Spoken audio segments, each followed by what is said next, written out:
अब हम अनुप्रास अलंकार के बाद यमक अलंकार का निरूपण कर रहे हैं कि सत्यर्थे पृथगर्थाया स्वर व्यंजन संघते क्रमेण तेनैवा वृत्तिम यमकम बिन गद्यते। समझ रहे हो ना? तो कहा कि अब हम यमक अलंकार के विषय में बता रहे हैं आपको। यम के तो कहा कि अर्थ के होने पर सति अर्थे, अर्थे सति माने अर्थ के होने पर अपृथगर्थाया, पृथग अर्थाया स्वर व्यंजन संघते, तो भिन्न अर्थ वालों के स्वरों और व्यंजनों के समुदाय की क्रमेण तेनैवा वृत्तिम, क्रम से, उसी क्रम से यदि आवृत्ति होती है तो यमकम विनिगद्यते, उसको यमक अलंकार कहते हैं। उसको क्या कहते हैं? यमक अलंकार कहते हैं। ठीक है ना? तो कहा कि यहाँ दोनों पदों में कहीं सार्थकता होती है। अत्र द्वयोरपि पदयोः क्वचित सार्थकत्वम क्वचित निरर्थकत्वम। कहा यहाँ दोनों पदों में कहीं सार्थकता होती है, मतलब दोनों पद सार्थक हों, और कहीं पर निरर्थकता भी होती है, और कहीं एक पद की सार्थकता तथा कहीं दूसरे पद की निरर्थकता भी होती है। ठीक है ना? इसलिए इसमें सत्यर्थे कहा है, इसीलिए इसमें सत्यर्थे कहा है। हाँ, क्वचित एकस्य सार्थकत्वम अपरस्य निरर्थकत्वम। तो इसीलिए अतएव उक्तम सत्यर्थे, इसीलिए इसमें सत्यर्थे पद कहा है कि अर्थे सति, अर्थ होने पर ही स्वर और व्यंजनों की उसी क्रम से यदि आवृत्ति होती है तो वो यमक अलंकार कहा जाता है। समझ रहे ना? कहा कि अब एक चीज ये बताइए, कहा कि तेनैव क्रमेण क्यों कहा? उसी क्रम से आवृत्ति हो, आवृत्ति चाहे जैसे हो, उसी क्रम से आवृत्ति होना ये अनिवार्य क्यों है? अगर भिन्न क्रम से अगर आवृत्ति होगी तो क्या दोष होगा?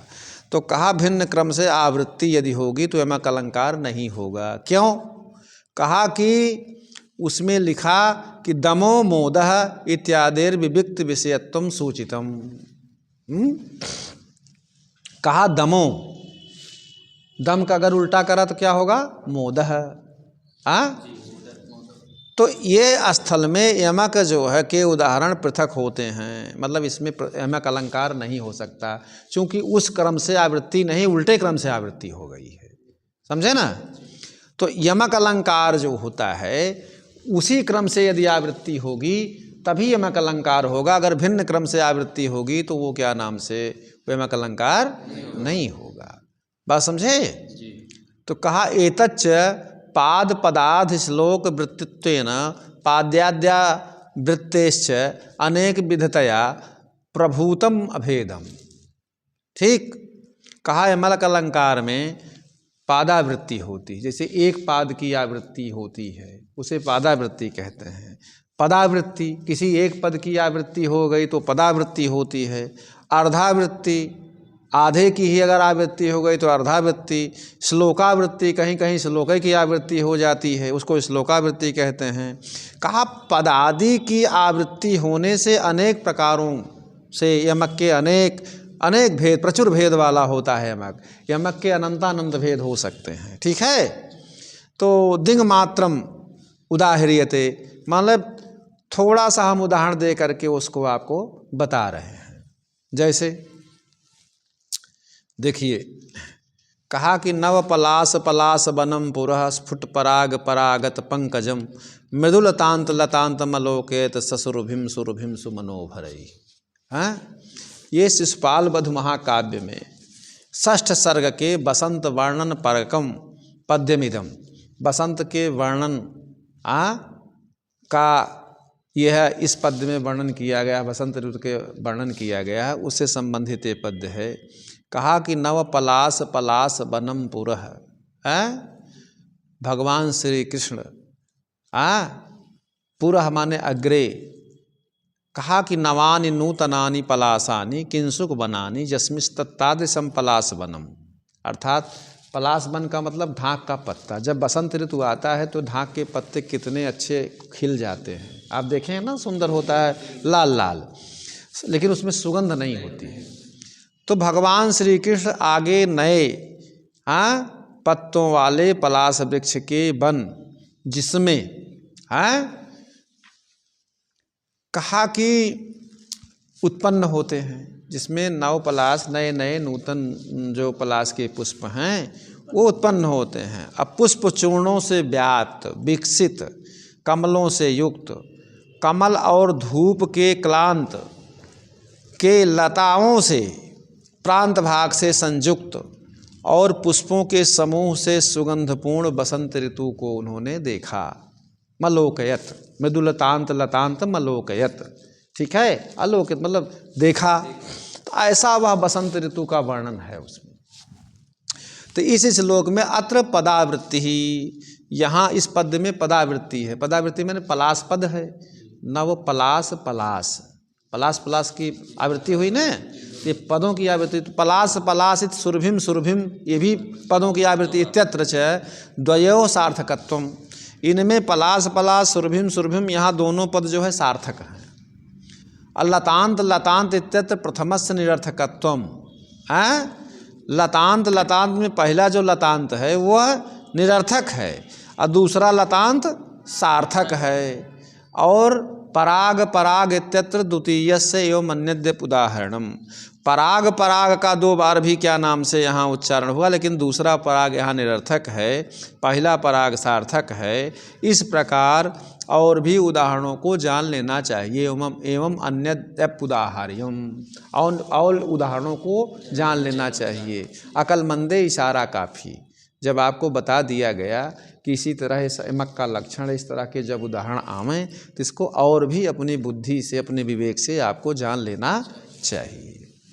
अब देखिए, कहा यम कादव भवेदैक्यम डलोर बबोर लरोस तथा इत्युक्त नयात भुजलताम जड़ता मबला जनः इत्यत्र न यम कत्वहानि। कहा कि एक चीज़ और देखिए, यमक अलंकार में, श्लेष अलंकार में, अनुप्रास अलंकार में डकार और लकार का, डकार और डलयोर अभेदः कहा जाता है ना, डकार और लकार का, वकार और बकार का, लकार और रेफ की परस्पर एकता होती है। समझ रहे हो नहीं? परस्पर एकता माने अभेद होता है। ऐसी स्थिति में भुज लताम जड़ता मबला जनः, यहाँ पर लकार और डकार की एकता होने पर यमकत्व की हानि नहीं होती है। ठीक है, ये नियम है कि इन अलंकारों में इन चीज़ों की एकता होती है। जहाँ डा होगा वहाँ ला भी समझे, जहाँ ला होगा वहाँ रा समझते हैं। तो इस तरह से अब दूसरी चीज़ ये है कि दूसरा अलंकार ये है, कहा कि देखिए भाई वक्रोक्ति, वक्रोक्ति कहा कि वक्रोक्ति क्या है? वक्रः उक्ति, वक्रोक्ति कहने का मतलब ये है कि वक्र माने होता है टेढ़ा, वक्र माने तो टेढ़ी उक्ति हो, मतलब ऐसी चमत्कृत उक्ति जो टेढ़ी बोली जाती हो, लेकिन उसमें अद्भुत चमत्कार हो। कहते नहीं करे यार हमेशा तो टेढ़ा ही बोलत है, ऐसा गांव में बोलते हैं ना कि बहुत टेढ़ा बोलत है। उसी को हमारे यहाँ साहित्य शास्त्र में वक्रोक्ति अलंकार कहते हैं। हमारे यहाँ हर चीज़ को देखने की जो परंपरा है वो चमत्कार पूर्ण है, उसमें दोष नहीं देखा जाता। जो भी आप करेंगे वो अलंकारिक रूप में देखा जाएगा। हाँ, यहाँ दोष नहीं, मतलब अलंकार स्वरूप होता है। तो वक्रोक्ति को भी अलंकार शास्त्रकार ने माना। तो कहा वक्रोक्ति क्या है? कहा अन्यस्य अन्यार्थकम वाक्यम मन्यथा योजयेद यदि अन्याश्लेषेण काक्वा सा वक्रोक्तिस्ततो द्विधा। कहा जहाँ अन्य माने दूसरा पुरुष अथवा श्रोता, अन्य अर्थात उससे भिन्न, अर्थात वक्ता का भिन्न तात्पर्य वाले वाक्य को श्लेष से अथवा काकू से अन्यथा दूसरे प्रकार से दूसरे ही अर्थ में परिवर्तन करे, अर्थात दूसरे ही प्रकार से उसका अर्थ समझे या लगाए, तो उसे वक्रोक्ति अलंकार कहते हैं। उसको क्या कहते हैं? और वह वक्रोक्ति अलंकार वक्रोक्तिस्ततो द्विधा, वह वक्रोक्ति दो प्रकार की होती है। कौन? एक तो श्लेष वक्रोक्ति, दूसरी काकू वक्रोक्ति। समझे? कहा काकू वक्रोक्ति। तो कहा काकू क्या है भाई? काकू किसे कहते हैं? कहा कि भिन्न कंठध्वनिर्धीरैः काकुरित्यभि धीयते, मतलब कंठ की जो एक भिन्न प्रकार की ध्वनि होती है उसे काकू कहते हैं। उसे क्या कहते हैं? काकू कहते हैं। कहा उदाहरण, कहा संचूर्णयामि गदया न सुजो धनोरु स्थानावनद्य घन पाणित श्रोण प्राणी। कहा कि जब क्या नाम से भीमसेन ये कह रहे हैं कि क्या संचूर्णयामि गदया न सुजो धनोरु, क्या मैं अपने इस गदा से दुर्योधन या सुयोधन के जंघों को मैं नहीं तोड़ दूंगा? अर्थात अवश्य तोड़ दूंगा। क्या मैं अपनी इस गदा से दुर्योधन के गंधे को चूर चूर नहीं कर दूंगा? तो अर्थात अवश्य कर दूंगा। कहते नहीं कि उनके दम रहा करे उनका ऐसे कह दे हैं, उनके कैसे हिम्मत रही वो कह दे हैं ऐसे उनका। तो ये काकू है। ये क्या है? कंठ की जो एक भिन्न प्रकार की ध्वनि होती है वो क्या कही जाती है? काकू। समझ रहे हो ना? तो वही है ये काकू वक्रोक्ति। तो चलो उदाहरण से स्पष्ट हो जाएगा।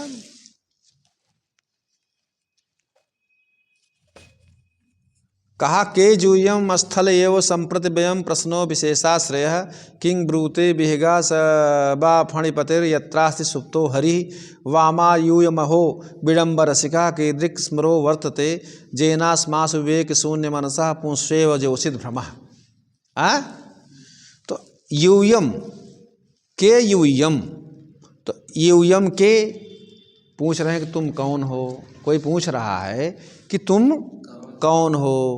तो इसमें वक्ता ने तो के शब्द को किम शब्द के प्रथमा के बहुवचन रूप में कह के बनता है ना, तो के का प्रयोग किया है। श्रोता उसे क्या, का शब्द जो है जलवाचक है। का शब्द क्या है? जलवाचक है। तो कहने का मतलब ये है जलवाचक होने से वो क्या नाम से इसका के जले। तो वो पूछ रहा है कि का शब्द के विभक्ति का एक योजना करता है कि तो कहा कि स्थल एव, तो कह रहा नहीं हम स्थल में ही हैं। ठीक है, स्थल एव संप्रति, इस समय हम स्थल में हैं, जल में नहीं हैं। वो के का अर्थ जल लगा लिया। तो वो क्या नाम से का शब्द का वहाँ क्या नाम से, तो वो कह रहा कि हम स्थल में ही हैं, जल में नहीं हैं। संप्रति प्रश्नो विशेषाश्रय है। फिर वक्ता कहता है कि मेरा प्रश्न विशेषाश्रय का है, इस तरह से नहीं है। अर्थात नाम जाति आदि विशेष भेद के आश्रय वाला है। ठीक है कि आपकी नाम क्या है, जाति क्या है, ये हमारा पूछने का मतलब है। तो कह रहे हैं किम ब्रूते विहिगा सबा फणिपतिर जत्रास्ति सुप्तो हरि। तो अर्थात कि श्रोता फिर कहता विशेषाश्रय है। पद का जो है भिन्न अर्थ योजना कर रहा है कि आप क्या कहते हैं कि बी माने होता है पक्षी, बी माने पक्षी। तो अब वो बी का मतलब विहग माने पक्षी और शेष का मतलब होता है सर्पाधिपति शेष। समझ रहे हो नहीं? विहगा का अर्थ तो विशेष आश्रय का अर्थ लेता है विहगा। तो वो ये कह रहा कि सर्पाधिपति जहाँ शेष हरि फणिपतिर यत्रास्ति सुप्तो हरि, जहाँ पर भगवान विष्णु सोते हैं। ठीक है कि नहीं? जहाँ पर भगवान विष्णु सोते हैं तब वक्ता खिन्न होकर के कहता है बामा जूयमहो विडम्बरसिका कीदृक् स्मरो वर्तते। तो कहता कि जूयम बामा तुम कुटिल हो।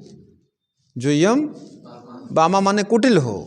तब श्रोता बामा पद का अर्थ बामा माने स्त्री हो, तो स्त्री मान के वो कह रहा है कि हो आश्चर्य है।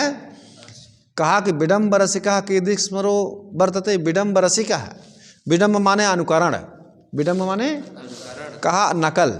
अनुकरण में रसिक कैसा कामावेश है, अनुकरण में रसिक कैसा कामावेश है। जेनास्मास विवेक शून्य मनसा पुंस्येव जोषित भ्रमः, जिससे कि विवेक से शून्य चित्त वाले तुम्हारा हमारे सदृश पुरुषों में भी स्त्री का भ्रम हो गया है। वो कह रहा है कि विवेक शून्य तुमको नहीं दिखाई पड़ रहा कि हमारे जैसे पुरुष में भी तुमको स्त्री का भ्रम हो गया है।